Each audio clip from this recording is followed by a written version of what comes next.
Avec ce schéma de système de réserve fractionnaire, nous devenons inévitablement des esclaves de la dette d'une classe dirigeante financière. Non pas parce que ces dirigeants sont meilleurs ou plus intelligents, mais parce qu'ils ont manipulé le système à leur avantage et au détriment de la plupart des gens sur la planète. Catherine Austin Fitts est une experte de la question. Elle a été sous-secrétaire d'État au logement et au développement urbain pendant le mandat du président Bush, père, puis conseillère auprès de l'administration Clinton. Faisons une partie de Monopoly et admettons que vous souhaitiez acheter la rue de la Paix. Je peux tout simplement imprimer de l'argent en permanence, m'en donner plus et abaisser ainsi la valeur de votre argent en imprimant toujours plus. Peu importe que vous travailliez dur ou que vous réussissiez dans la vie, je peux toujours vous acheter gratuitement. Alors comment se fait-il que si vous ou moi créons de l'argent, cela s'appelle de la contrefaçon, mais que si ce sont les banques qui le font, on appelle cela de l'augmentation des réserves en argent? Comment les banques ont-elles obtenu ce pouvoir? C'est en 1910, sur l'île Jekyll, que les représentants des familles Rockefeller, Rothschild, Morgan et d'autres banquiers privés se sont réunis en secret pour rédiger l'avant-projet de législation qui créera la Réserve fédérale américaine. Ed Griffin a retranscrit dans un livre ce qui s'est passé sur l'île de Jekyll. Les banques centrales sont des cartels bancaires qui ont établi un partenariat avec les gouvernements respectifs des pays où elles opèrent et à qui on a donné le monopole de la création des réserves d'argent d'une nation. C'est le cadeau que leur ont offert les politiciens, si l'on peut dire, pour le partenariat. Que font les banquiers pour les politiciens en retour? Puisqu'ils détiennent le pouvoir légal de le faire, ils promettent de créer de l'argent à partir de rien, chaque fois que le gouvernement en a besoin. Et depuis 2008, nous avons été les témoins de la plus importante période d'impression de faux argent de l'histoire. Ce tour de passe-passe financier dissimule les coûts, protège les responsables et fait de nous des esclaves de la dette qui doivent travailler pour rembourser la facture. Le service des recettes internes a été créé la même année que la Réserve fédérale américaine en 1913. Et l'impôt sur le revenu a ensuite été introduit afin que vous et moi payions la dette des politiciens plus les intérêts aux banquiers. Tout cela est plutôt révélateur. Le problème est qu'aux États-Unis, nous disposons d'un système de banque centrale privée déguisé en un système qui appartient au gouvernement. Si vous regardez dans l'annuaire de la ville Washington et cherchez la réserve fédérale dans les pages bleues caractéristiques du gouvernement, vous découvrirez qu'elle n'y est pas. Vous la trouverez dans les pages blanches, juste à côté de l'entreprise FedEx. C'est une banque centrale privée. Quelle devrait être la relation appropriée entre le président de la Réserve fédérale américaine et le président des États-Unis? Avant tout, la Réserve fédérale est une agence indépendante. Cela signifie essentiellement qu'aucune autre agence gouvernementale ne peut revenir sur nos décisions. Ne peut revenir sur nos décisions.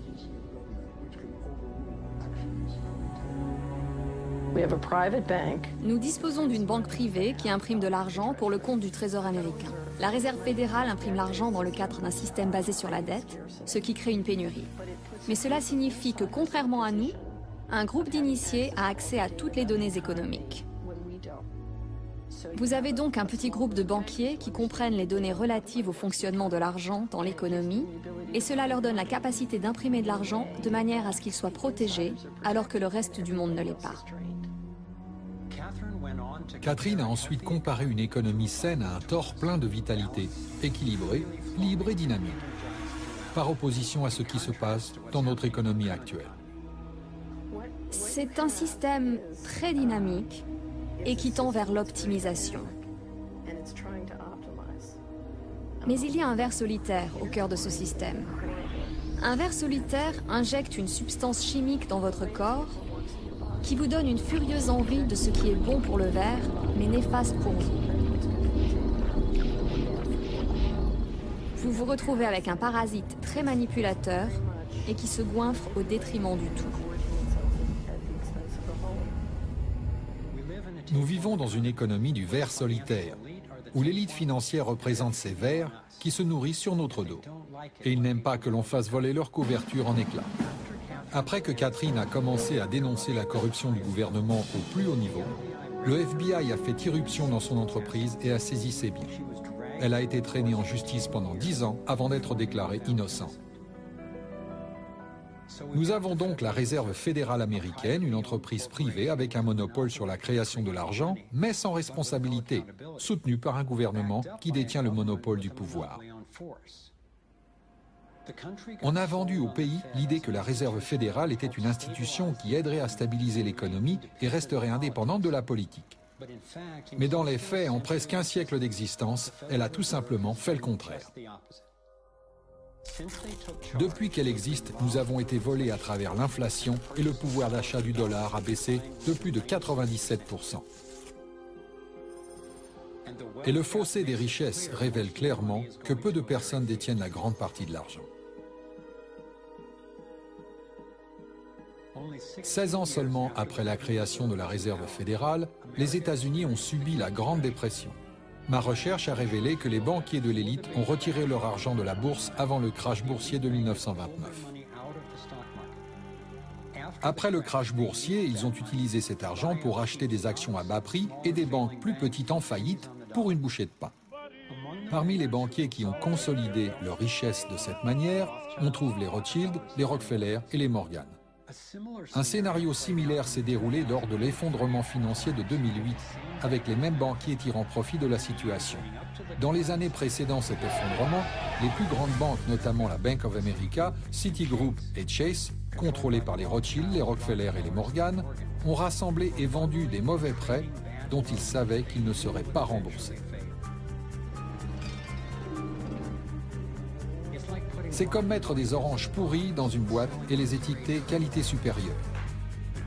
Puisqu'ils ont été les premiers à avoir étiqueté les boîtes, ceux qui ont regroupé la dette étaient bien placés pour savoir qu'il ne s'agissait que d'une question de temps avant que quelqu'un n'ouvre cette boîte et ne découvre que son contenu était sans valeur.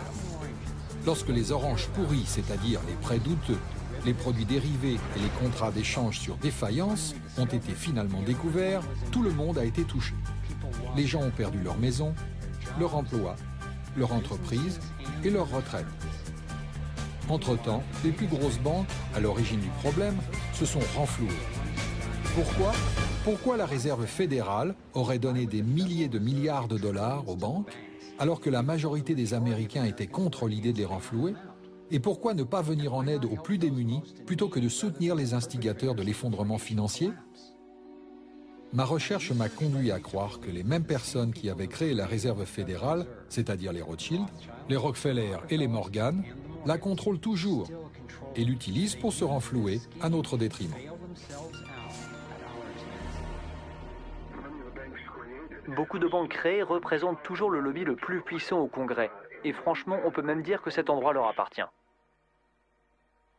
Je suis convaincu que le quasi-effondrement de l'économie en 2008 est le résultat d'un plan de type « prendre et laisser tomber », orchestré, conçu et mis en œuvre par les grands banquiers pour renforcer leur richesse et leur pouvoir.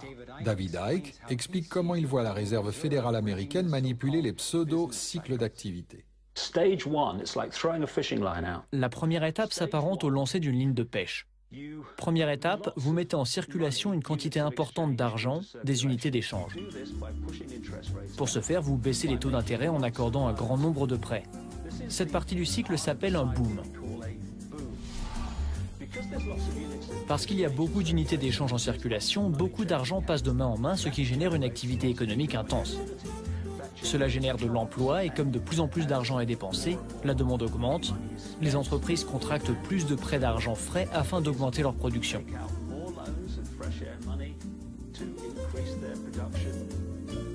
Au quotidien, les gens sont confiants. « Eh, tu sais, je travaille pour cette entreprise qui croule sous les commandes, ça marche vraiment bien. J'ai un travail sûr. D'ailleurs, nous sommes sur le point d'acheter une plus grande maison. » Et puis, quelque chose change. Ils tirent sur la ligne de pêche. Ils font grimper les taux d'intérêt. De moins en moins de personnes contractent des prêts et de toute façon, les banques renforcent les critères pour pouvoir obtenir un prêt. De même, Étant donné que les taux d'intérêt ont augmenté, une partie plus importante du revenu de la population sert à rembourser les intérêts supplémentaires et non pas à acheter des biens. Tout d'un coup, il n'y a plus autant d'argent en circulation. C'est pourquoi les achats de biens baissent. Les entreprises commencent à voir leurs profits diminuer. Elles commencent à supprimer des emplois et leur activité ralentit. Les gens perdent leur emploi. Ils ne peuvent plus honorer l'hypothèque qu'ils ont prise sur la grande maison qu'ils avaient achetée lorsque tout allait bien. Les banques commencent alors à ramener la ligne de pêche. Car puisque les entreprises et les particuliers font faillite, ce sont elles qui possèdent la véritable richesse. Les propriétés, les terres et les ressources pour lesquelles elles avaient accordé d'une signature des prêts de simples chiffres sur un écran. Ce cycle économique consistant à jeter la ligne de pêche, à la ramener, à injecter une grande quantité d'unités d'échange dans l'économie fonctionne depuis des siècles. Le résultat ? Le vol et l'accumulation de la véritable richesse du monde dans les mains d'une poignée de personnes.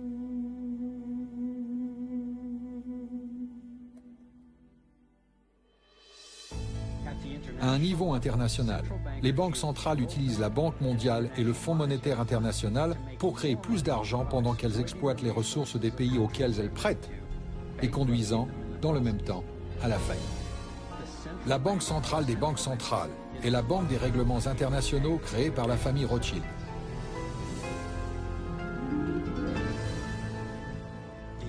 L'élite se positionne de manière à contrôler l'accès à tout ce dont nous avons virtuellement besoin pour survivre. Peu importe où vous allez dans le monde, le système bancaire contrôle l'argent. Les banquiers décident si les gens peuvent manger ou non, qui est milliardaire et qui vit avec moins d'$1 par jour. Celui qui contrôle l'argent contrôle le monde, et très peu de personnes contrôlent l'argent.